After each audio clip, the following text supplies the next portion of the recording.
Dan kajian ilmiah ini bukan berangkat dari kebencian dan kedengkian kepada habaib, tapi kecintaan dan kepedulian supaya tidak ada lagi oknum dari kalangan mereka yang sombong merendahkan yang lain dan berbuat kezaliman, serta berangkat dari aspek mencintai Nabi Muhammad Sallallahu Alaihi Wasallam.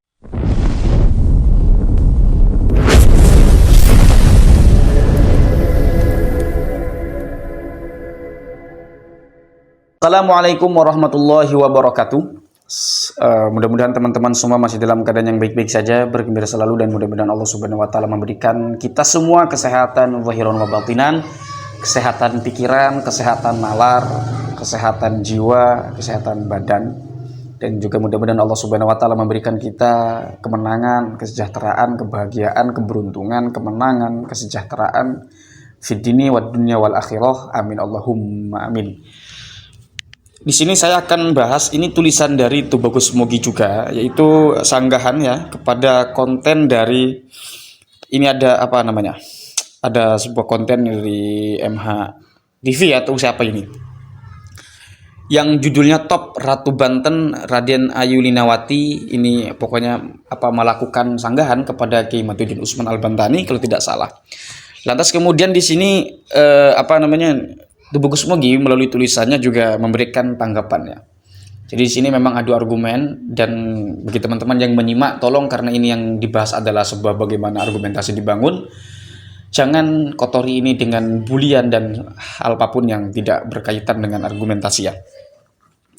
Metode Kiai Imad adalah salah satu metode untuk menentukan keabsahan suatu nasab ataupun menafikannya dengan mengkaji secara ilmiah ketersambungan riwayat dan kesaksian fiqh dari para ulama, munsib dan naqib alawiyin dari masa ke masa. Kalau kita memang perhatikan dari bagaimana awal penelitian Kiai Haji Madzuddin Utsman Al-Bantani, itu mungkin kalau kita baca, benar-benar baca ya, kita tidak terburu-buru untuk mengatakan atau membuli Kiai Imad ya, gitu. Karena kan banyak juga yang membantah Kiai Imad itu dengan sungguh-sungguh argumentatif. Baru-baru ada Gus Rumel. Kemudian dulu cukup menarik ketika Kiai Imad dengan Habib Hanif itu. Apalagi dengan judulnya itu yang menarik, Habib Hanif memberikan tulisan sanggahan kepada Kiai Imad dengan judul Kado Idul Fitri kalau tidak salah untuk Kiai Haji Imad, Kiai Haji Madzuddin Utsman Al-Bantani. Lalu kemudian Kiai Haji Madzuddin Utsman Al-Bantani menanggapi tulisan tersebut dengan tajuk Rengginang dari Banten untuk Habib Hanif Alatos. Rengginang itu memang makanan khas Banten. Semua orang Banten bagian utara mesti tahu rengginang ya. Dari Tangerang sampai ke Merak sana ujung Banten utara itu mesti tahu rengginang. Tapi kalau Banten Selatan itu daerah Pasundan, daerah Sunda, dari Pandeglang, Lebak, Rangkas, kemudian Ciomas, Padarincang ke sana, daerah selatan itu mungkin saya tidak tahu apakah ada rengginang di sana. Bagi keluarga Wali Songo yang terkena pengaruh penjajahan selama ratusan tahun dengan upaya pembelokan sejarah dan silsilah dari penjajah dan anteknya, sehingga dalam silsilah pun ada beberapa versi dan berupa ringkasan dalam tanda kurung, tapi semua bertitik temu sebagai keturunan Imam Ali karramallahu wajhah, menantu Nabi Muhammad SAW. Ini tutup kurung, koma, wajar kalau dalam aspek ini ada kelemahan. Tapi kemudian kelemahan tersebut sudah tertutupi dengan hasil tes Y-DNA dan sudah mendapat isbat kesaksian nasab nakib internasional dari negeri muasal, sehingga riwayat Nusantara sudah tersambung detail dengan riwayat data nakib dan munsib negeri muasal serta sesuai kaidah ilmiah ilmu nasab internasional. Kalau masih banyak yang menolak tentang bagaimana diberlakukannya tes DNA, di sini Tubagus Mogi memberikan tantangan ya, semacam tantangan, walaupun saya tidak mengatakan ini adalah tantangan. Ya, silakan saja gugat laboratorium. Artinya yo, kalau memang diragukan tes DNA ini, silakan ada hujah di sana tentang di manakah letak kekurangan tes DNA yang ditawarkan oleh Tubagus Mogi di sini. Karena di sini sudah ada nama lembaganya juga ada ya. Di Tubagus Mogi di konten-konten saya itu ada di channel yang lama, tapi pernah untuk menunjukkan DNA ya dari yang dites DNA ini. Di lain pihak, ketika Kiai Imad mengkritisi keterputusan data leluhur Ba'alawi di mana Ubaidillah sebagai anak Ahmad bin Isa selama 5 abad, ya kalau kita memang melihat bagaimana penelitian Kiai Imaduddin Utsman Al-Bantani itu memang terputus selama 550 abad. Dan tulisan ini adalah tulisan terusan konten sebelum konten ini ya. Jadi saya sambung. Kalau kita melihat bagaimana tulisan Kiai Imad, memang hasil kesimpulan dari penelitian Kiai Haji Imaduddin Utsman Al-Bantani itu memang terputus selama 550 tahun. Ditambah lagi data Irak meriwayatkan Ahmad bin Isa tidaklah hijrah dan berketurunan di Yaman.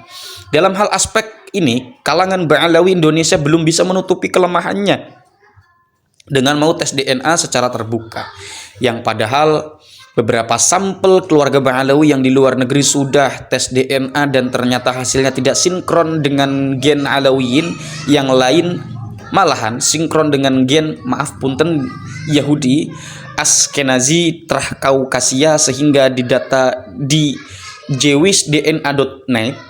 Teman-teman bisa silakan di sini lihat apa namanya websitenya.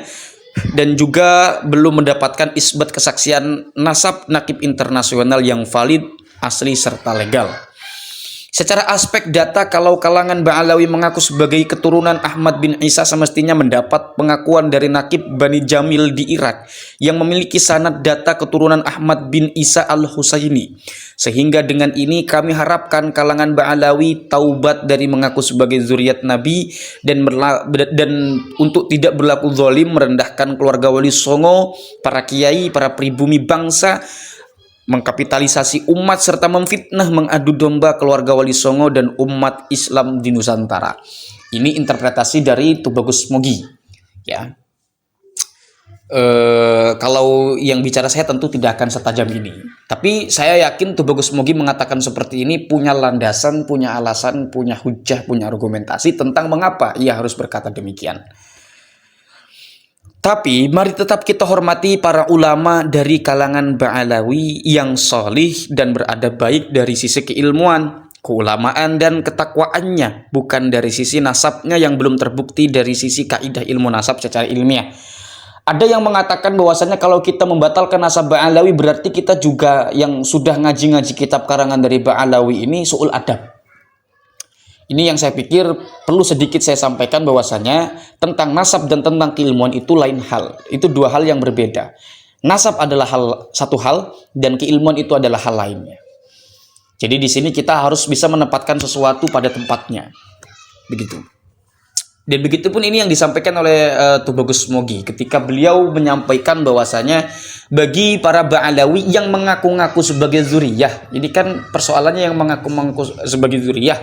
Dan pada kenyataannya di sebuah dunia realitas kita temukan orang-orang dari mereka mengaku ketika ceramah di panggung atau di status-status mereka, bahkan saya temukan itu status-status ya yang mengaku sebagai zuriyah begitu ya.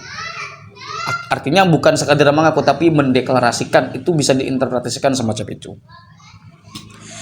Dan tapi di sini Tubagus Mogi tetap mengatakan untuk berikan penghormatan sesuai bagaimana adab mereka, keilmuan mereka. Kita letakkan mereka itu ke tempat yang sehormat-hormatnya, setinggi-tingginya, karena keilmuan mereka, karena kealiman mereka. Gitu ya. Dan kajian ilmiah ini bukan berangkat dari kebencian. Ini perlu dicatat ya. Kajian ilmiah ini bukan berangkat dari kebencian. Maaf tadi ada kesalahan teknis, memori penuh, jadi harus saya hapus dulu beberapa bagian. Kita lanjut. Dan kajian ilmiah ini bukan berangkat dari kebencian dan kedengkian kepada habaib, tapi kecintaan dan kepedulian supaya tidak ada lagi oknum dari kalangan mereka yang sombong, merendahkan yang lain, dan berbuat kezaliman, serta berangkat dari aspek mencintai Nabi Muhammad Sallallahu Alaihi Wasallam, mencintai keturunannya yang asli, dan mencintai para ulama, para kiai sebagai para pewaris kenabian, mencintai umat Islam di Nusantara, mencintai bangsa Indonesia, dan mencintai keutuhan dalam bingkai NKRI, Negara Kesatuan Republik Indonesia, sebagai harga mati. Itu sih sudah selesai teman-teman tulisannya. Jadi di sini kita harus pandai-pandai menempatkan sesuatu. Artinya sesuatu ini tepat diletakkan di mana, tidak tepat diletakkan di mana, agar supaya tidak terbentur-benturkan dengan persoalan satu dengan yang lainnya. Begitu ya. Untuk soal cinta mencintai, dalam konsep cinta universal, siapapun harus kita cintai ya. Nah, mungkin agak khusus sedikit kepada zuriat Nabi Muhammad SAW, itu ada kecintaan spesifiknya di sana ya. Tapi apapun itu, secara konsep yang besar itu, sebagai sesama manusia tentu kita harus saling tetap mencintai. Dari manapun kita datang, dari manapun kita lahir, dari tempat manapun kita berasal, dimanapun kita berada, tetap gunakan hukum-hukum konvensi di mana bumi dibijak, di situ langit dijunjung. Dan tidak boleh juga kita merasa lebih tinggi dari yang lain, liya'rifa ba'dukum ba'dhan, agar supaya kita ini la litadda'u atau at-tafawuta bil ansabi, agar supaya kita ini tidak mengunggulkan satu dengan yang lain. Gitu ya. Mungkin ini sudah ngecaprak kemana-mana, tapi ya mudah-mudahan ada manfaatnya. Itu saja teman-teman yang dapat saya sampaikan. Mudah-mudahan ada manfaatnya. Hadanallahu wa iyyakum ajma'in. Wassalamualaikum warahmatullahi wabarakatuh.